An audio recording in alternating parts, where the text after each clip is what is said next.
mga buwan na rin naman na halos bubuksan mo ang periodiko ang pinag-uusapan, economic crisis. Lagi na lang ito ang topic ng mga balita, mga komentaryo na para bang magwawakas na ang mundo. People's concern revolve around survival, financial security, and people are thinking of retirement funds, savings, etc. Ano ba ang pwede nating matutunan mula kay Solomon tungkol sa financial security? Ang salita po ng Diyos, ang Biblia, ay marami at malawak ang mga tinatalakay na mga topics tungkol sa pamumuhay sa mundong ito. Solomon's 3 steps to financial security. Yan po ang ating pagbubulay-bulayan at nawa mapag-iwanagin ng Diyos ang mga bagay na ito sa ating isip. Aming Ama sa Langit, salamat sapagkat kayo yung Diyos na kumukupkop, nagmamahal, nagpapatawad, nagpapagaling, nagbibigay na aming mga kailangan. Sa paglapit namin sa iyo, Panginoon, hinihiling namin ang iyong pagpapala. Patawarin niyo po kami sa mga kasalanan namin. Ugasan niyo po aming mga karumihan. At ang dalangin namin, punuin niyo ang aming isip, ang aming puso, ng inyong espiritu, ng inyong karunungan. Mangaral po kayo sa amin, Panginoon, at bigyan niyo kami ng kakayahang unawain ang hiwaga ng inyong salita. May your words be the balm that can heal our wounds. May your words be the light that will guide our path. And may your words be the strength of our heart. Teach us, Father. We seek you in the name of Jesus, your Son, our Lord. Solomon's 3 steps to financial security. Bakit naman si Solomon ang gusto natin ngayong tanungin sa mga bagay na ito? Sapagkat sinasabi po sa Biblia na si Solomon ay pinagkalooban ng Diyos ng pinakamataas na uri ng karunungan. Nang siya'y magiging hari ay pinapili siya ng Diyos kung anong pwede niyang hilingin mula sa Diyos at ipagkakaloob. At ang hiningi niya, iba yung karunungan, wisdom. At sumagot sa kanya ang Panginoon. 2 Chronicles 1:12, God was speaking to Solomon. Therefore, wisdom and knowledge will be given to you. And I will also give you wealth, riches, and honor, such as no king who was before you ever had, and none after you will have. So walang hari na uupo sa trono na magiging higit ang karunungan, kayamanan, karangalan kaysa kay Solomon. Kaya marapat na siya ay dinggin. At ito pong libro ng Ecclesiastes sa Bible ay siyang pinagsama-samang karunungan ni Solomon na ating pinakikinabangan. Solomonic wisdom in issues that confront even our daily lives sa panahon na ito. Ecclesiastes 11:1-6. Cast your bread upon the waters, for after many days you will find it again. Give portions to 7, yes, to 8, for you do not know what disaster may come upon the land.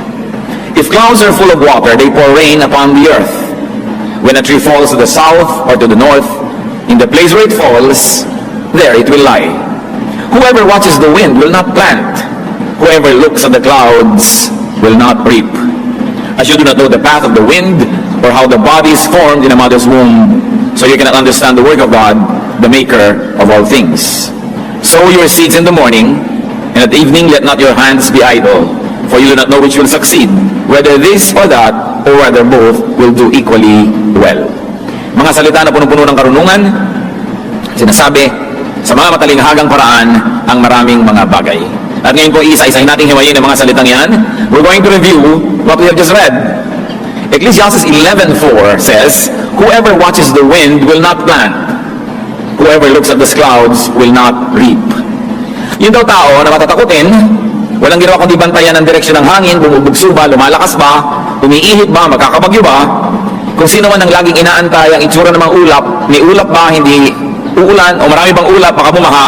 Yung daw tao na gano'n, na laging nag-aalala, natatakot, ay hindi magtatanim kahit kailan. At dahil doon, hindi siya aani kahit kailan. So what is the first step of Solomonic wisdom? To profit, to productivity and fruitfulness. In enterprise, don't worry about what you cannot control. Don't worry about the weather. It is not in your hands. But plant when you're supposed to plant, and then do your best, pray for the best, and then cope with whatever happens. Solomon, in effect, is telling us to plant and invest anyway, in spite of the unknown, in spite of what many people call bad times. Able sailors can benefit even from strong winds.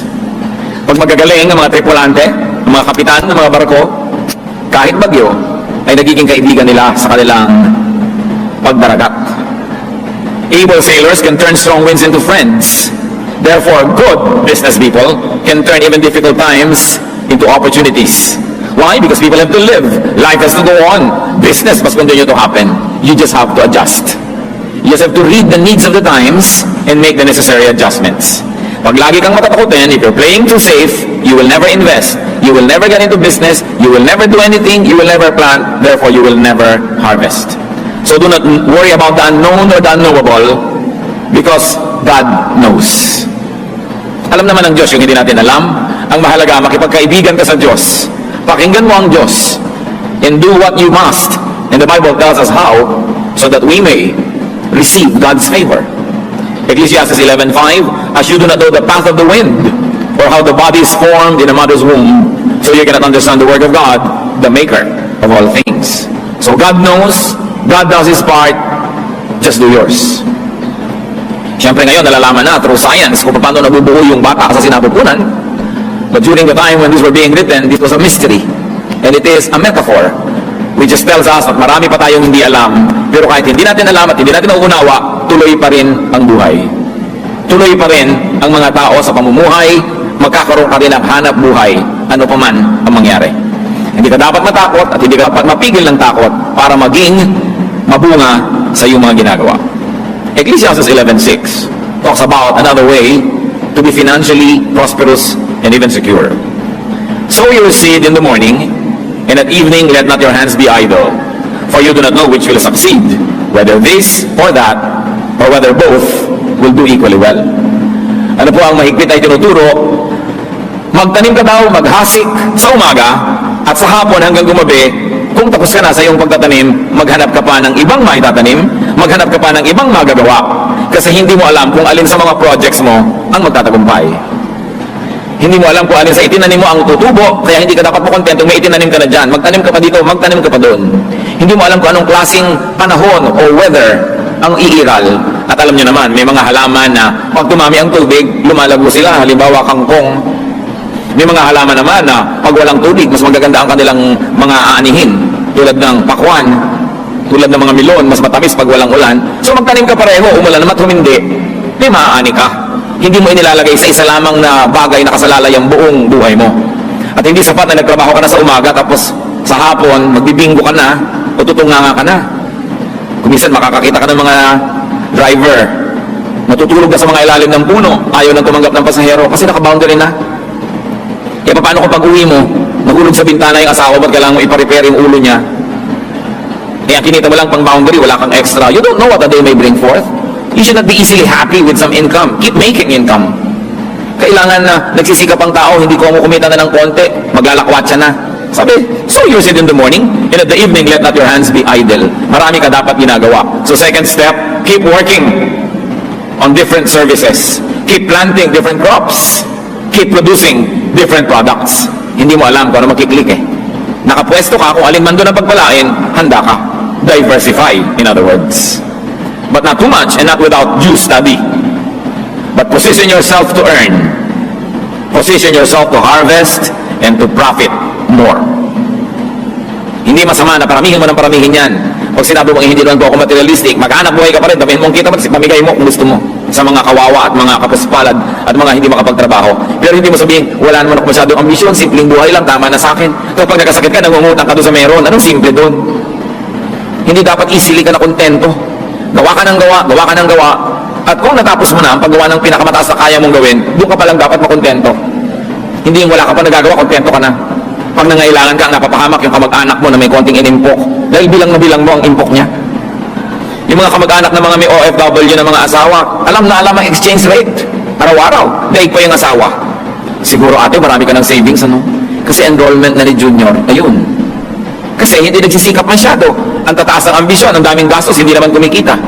Ang dali-daling magpahinga, ang daling mapagod. Konting hirap, sumusuko. Konting hirap, nagre-resign, wala namang kakainin.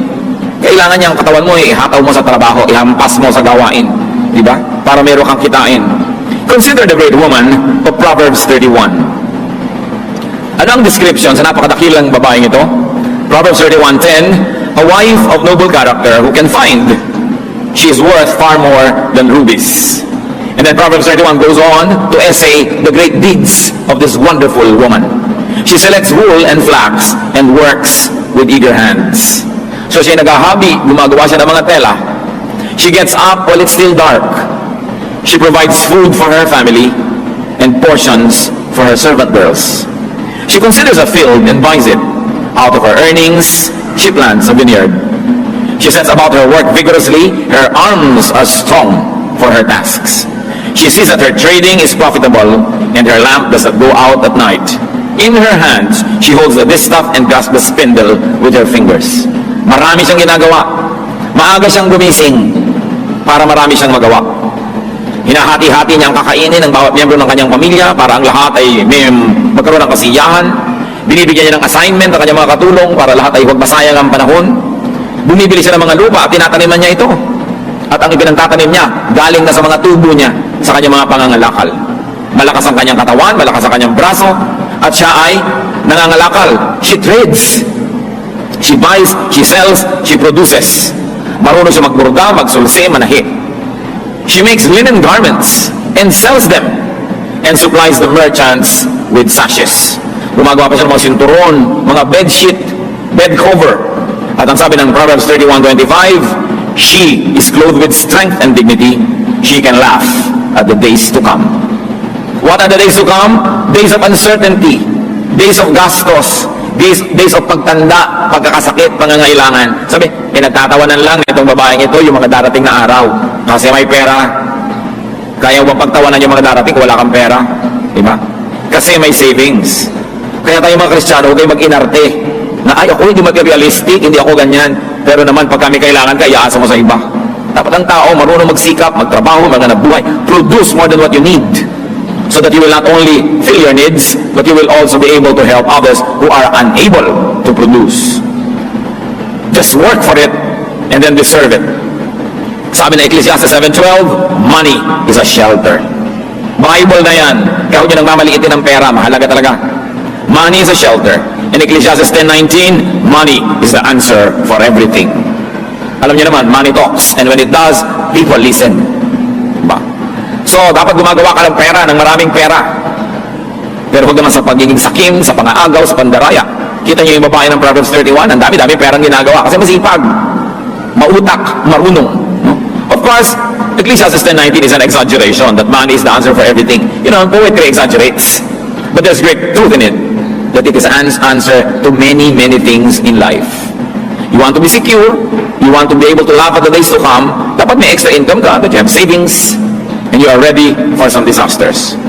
So, work hard. Work well, diversify, keep producing. Ecclesiastes 11:1 leads us to the third step to prosperity. Cast your bread upon the waters, for after many days you will find it again. Pagka sinundan natin yung talinghaga, ipaghahagis mo daw yung tubig mo, yung tinapay mo sa maraming mga ilog, dagat at kung ano-ano, at balang araw magbabalikan din sa iyo lahat. Isang talinghaga ng ibig sabihin lamang. At kasulad ng verse 2 ng Ecclesiastes 11, give portions to 7, yes to 8, for you do not know what disaster may come upon the land. So it is telling us, be generous. Magbigay ka ng magbigay hanggang kaya mo kung kani-kanino. Hindi mo naman alam kung sino ang magsusukli. Hindi mo alam kung sino ang tatanaw. At kung dumating ang panahon, isuklian ka naman. Pero ang sabi sa Biblia, pag nagtanim ka, aani ka. So damihan mong tanim, iba't ibang tao. Tumulong ka dito. Kung kaya mo magpaaral ng ganun, paaralin mo. Kung kaya mong sagutin yung gastos ni ganun, sagutin mo. Ang investment, hindi lang inilalagay mo sa bangko, inilalagay mo sa stock market, o pinupuhunan mo sa negosyo. Yung kabutihang ginagawa mo rin sa kapwa, i-consider yan sa Bible na sound investment.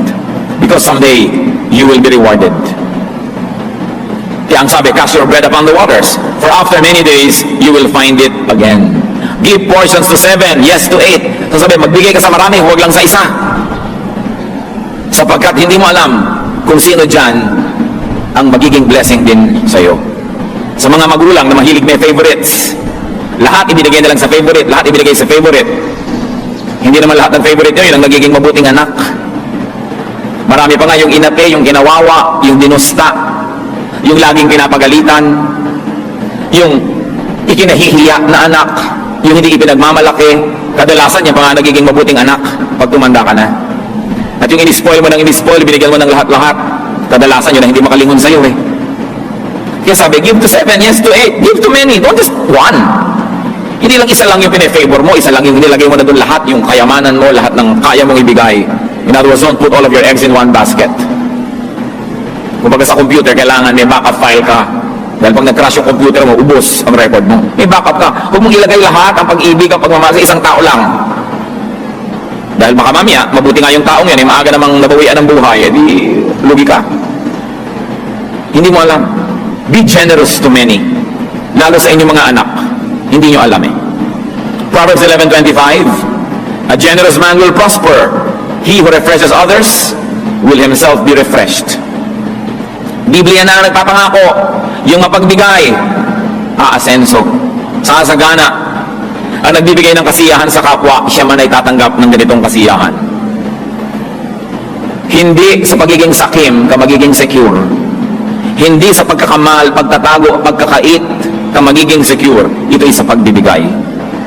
Because in spirituality, you lose what you selfishly keep and you keep what you give away. So, kabaligtaran yan ng sense ng mundo. Ang sasabihin ng mundo, sa'yo na lang, ipunin mo, sa'yo lang. Ang sabi ng salita ng Diyos, magpamigay ka. Ikalulugod yan ng Diyos.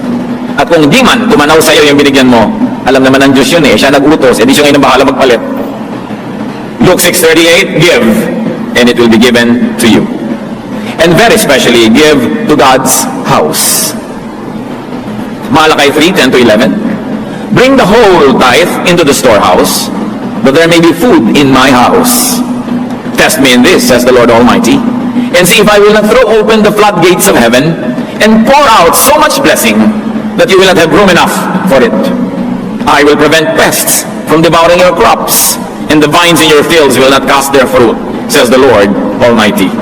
Kaya buong buo, nadali niyo sa aking tahanan na ikapu, at subukan niyo ako kung di ko bubuksan ang bintana ng langit at pabahain sa inyong buhay ang pagpapalang di niyo kayang isilid sa anumang lalagyan niyo. Sobrang dami ipagpapalang ibibigay ko na wala kayong pagsidlan. At kasama pa niyan, pipigilin ko ang mga salot na sirain ng mga halamang itinatanim ninyo. Ang mga bunga, mga buko na namumunga sa inyong mga bukid, hindi malalaglag bago maging hinog. Hindi inaasahan mo, harvest na next week, biglang bumagyo, nasira ang crop mo, nalaglag yung mga bulaklak, wala kang inani. Sabi, pipigilan ko yan, subukan niyo ako. At alam niyo, ang mga nakapagpatotoo nito, sila talagang addict mag-tithes. Dahil napapatunayan, totoo nga, totoo pala to. Napapatunayan nila. Alam nga naman mali ang Diyos. Alam nga naman kasi nung ngalingan yung Malachi 3:10 and 11. Napapatunayan yan. At ang sinasabi, sa 11:12, share what you have with 7 or 8 with many people. Bakit now? Because you do not know what disaster may strike. You do not know who would make it, who would be grateful. So spread the goodies. Isang napakalaking pagkakamali ng mga magulang to play favorites at itambak lahat ang magagandang bagay sa paborito nila at ma-deprive yung hindi nila paborito. Isang napakalaking pagkakamali ng mga magulang na api-apihin ng isang anak dahil yung isang anak na yon ay kulang sa kagandahan o kulang sa talino o kulang sa charm o dahil ang isang anak na yon ay hindi katulad ng lahat ng anak na kapitbahay nila dahil may anak silang kakaibang itsura, kakaibang ugali, kakaibang kilos, aapi-apihin na nila. Hindi nyo alam yung anak nyo na yan ang magkagabay sa inyo sa inyong pagtanda. Ang pinalaki pa nga sa layaw, ang sabi ni Balagtas, karaniway hubad. Sa bait at muni, sa hatol ay salat. Masaklap ang bunga ng maling paglingap, habag ng magulang sa irog na anak. At kadalasan, hindi naman lagi, pero madalas, obserbahan nyo, yung mga anak na laki sa hirap, yun ang mga thoughtful. Yun ang maaalalahanin sa mga magulang. Yung pinalaki sa sarap, kalimutan ka na lang, lalo nag-asawa na. Wala na, pwera ka na. Kaya dapat minamahal mo lahat.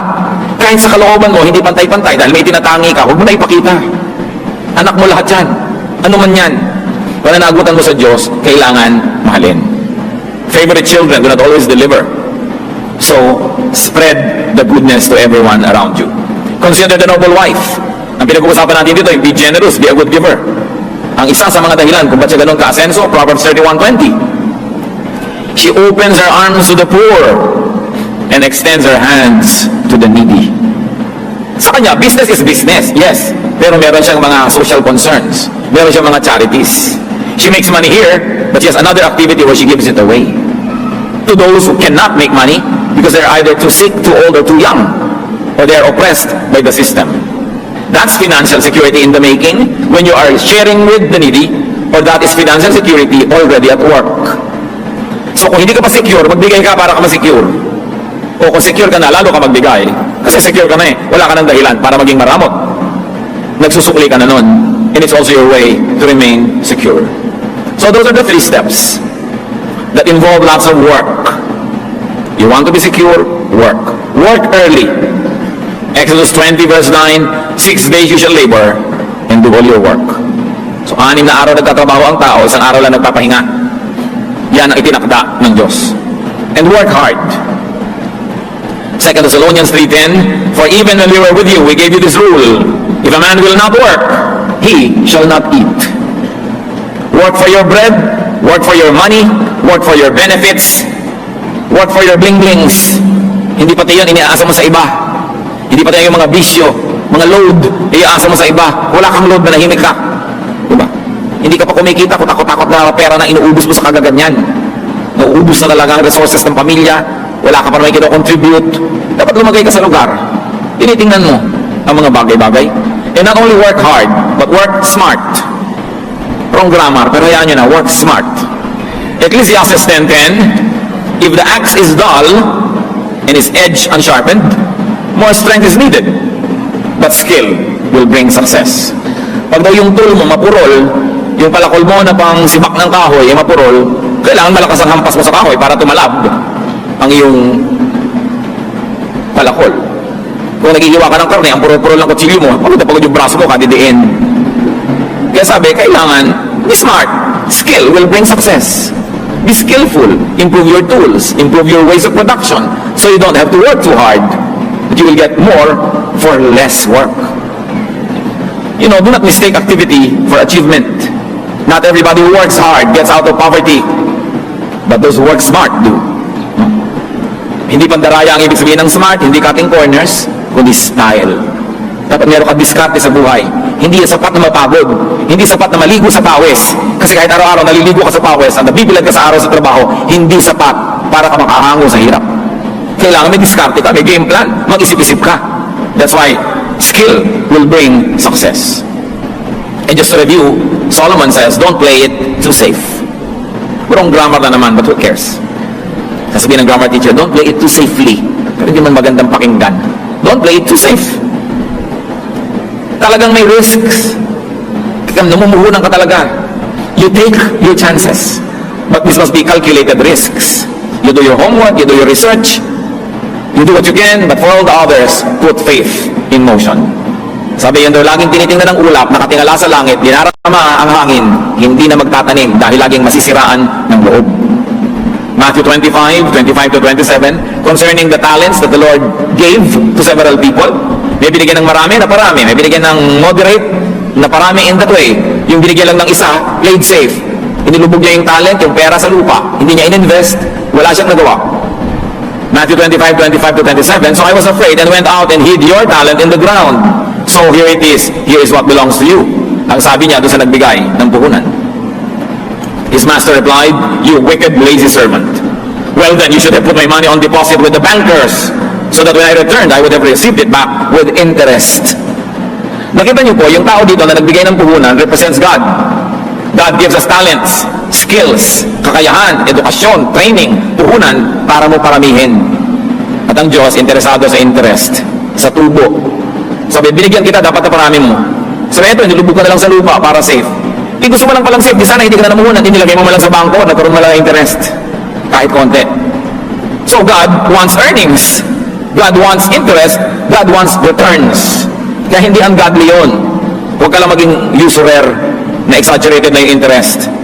Mga kapatid, kung may inutangan kayo, 10,000. Inutang nyo noong 1972. Ngayon nyo lang mababayaran, 10,000 din ang bayad nyo. Kakaya naman yan.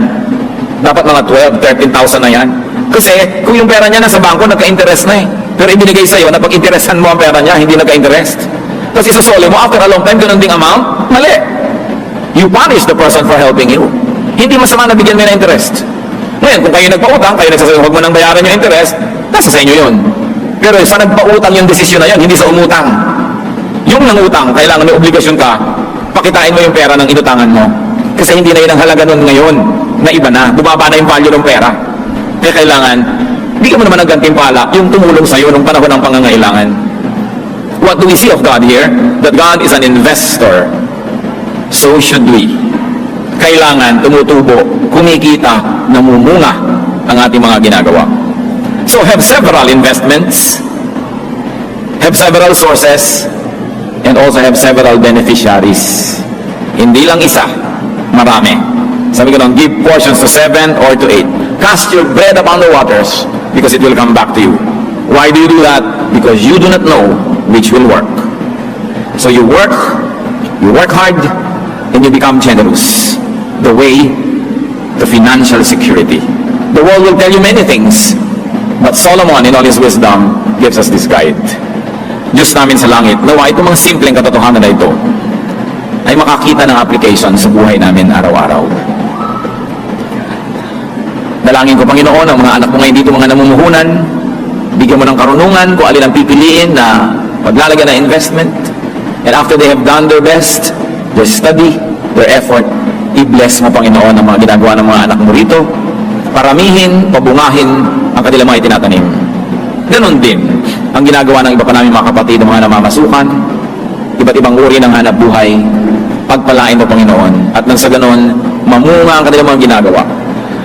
Pati ang katapatan nila sa mga employer, ang pagiging mabuting empleyado, pabungahin mo, Panginoon. Kung hindi ito nalalaman na appreciate ng mga decision makers, kayo po ang kumilos upang makarating sa mga dapat maratingan ng balita, ang katapatan, kahusayan ng inyong mga anak na kuminsan ay hindi napapansin.